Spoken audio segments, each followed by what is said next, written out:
शरद पूर्णिमा के चांद के बाद जो जोत पड़ती है उस दिन करवा चौथ मनाया जाता है।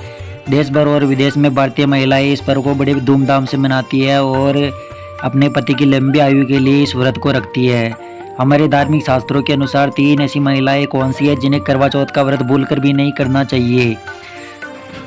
ऐसा करने से इस व्रत का फल नहीं मिलता है बल्कि माता गौरी उनसे नाराज हो जाती है। दोस्तों, हिंदू धर्म में औरतों को हमेशा से ही देवी का दर्जा दिया गया है, इसलिए औरतों को यह वरदान मिला है कि वह जिस चीज़ के लिए तपस्या करेगी उसे उसका फल अवश्य मिलेगा। महिला करवा चौथ के दिन निर्जल व्रत रखती है। इस दिन जोत के चांद के बाद हमेशा देरी से निकलता है।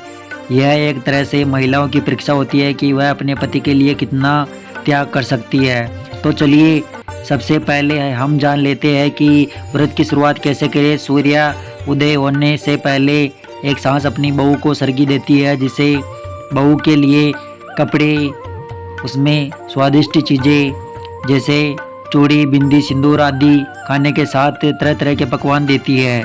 सांस द्वारा दी गई सरगी को बहू अपने व्रत की शुरुआत करती है। तो चलिए जान लेते हैं 3 ऐसी कौन सी महिलाएं हैं जिन्हें करवा चौथ का यह व्रत नहीं रखना चाहिए। शास्त्रों के अनुसार करवा चौथ का यह व्रत पति पत्नी के बीच प्रेम संबंधों को बढ़ाता है, लेकिन अगर पति पत्नी के बीच लंबे समय से लड़ाई झगड़ा विवाद तनाव चल रहे हैं तो और अगर वह दोनों काफ़ी लंबे समय से एक दूसरे से दूर रहते हैं तो ऐसी स्त्री को करवा चौथ के व्रत का पालन नहीं करना चाहिए, उसे करवा चौथ का व्रत नहीं रखना चाहिए। ऐसे तनाव भरे माहौल में पति के लिए तरह तरह के विचार आते हैं और यदि इसके बावजूद भी कोई स्त्री इस व्रत को रखती है तो उसके इस व्रत का खंडन होता है, जिससे यह व्रत पूरा नहीं होता है और उसके फलस्वरूप उसके पति और पत्नी दोनों को इस व्रत की मुसीबतों का सामना करना पड़ सकता है और दोनों के रिश्तों के बीच में दरार भी पड़ सकती है। अगर आप एक सुहागन महिला है और करवा चौथ का व्रत रखना चाहती है तो आपके मन में क्रोध, तनाव, मतभेद को निकाल दे और अपने रिश्तों को समेट ले। आपसी क्लेश को दूर करके ही इस व्रत की शुरुआत करें।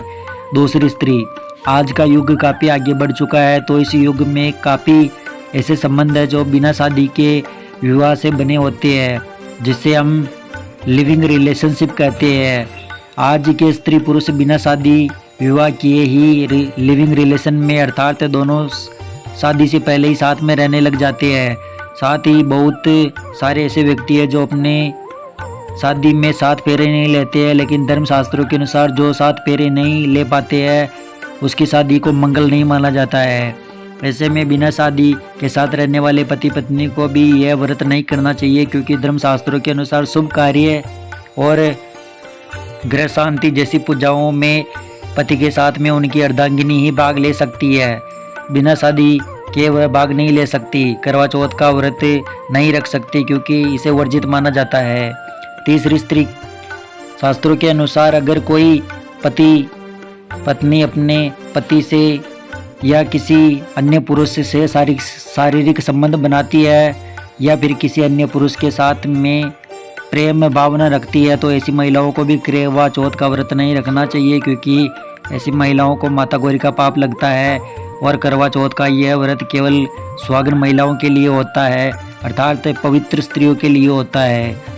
अगर कोई चरित्रहीन स्त्री करवा चौथ के इस व्रत को रखती है तो उसे माता गौरी के क्रोध का सामना करना पड़ सकता है। यह समर्पण की भावना को दर्शाता है। आपके पति की छवि को चंद्रमा में देखने का अर्थ होता है कि आपके पति की सूरत आपके मन में बसती है। यदि किसी स्त्री के मन में पराये पुरुष की सूरत बसती है तो ऐसी महिलाओं को भूल कर भी इस व्रत को नहीं रखना चाहिए। दोस्तों, आशा करता हूँ कि आप लोग समझ गए होंगे कि वह कौन सी 3 स्त्रियाँ हैं जिनको करवा चौथ का व्रत नहीं रखना चाहिए। आशा करता हूँ ये वीडियो आपको पसंद आई होगी। अगर वीडियो पसंद आई हो तो वीडियो को लाइक, कमेंट, शेयर करें और अगर आप हमारे चैनल पर नए हैं तो चैनल को सब्सक्राइब कर लें। धन्यवाद।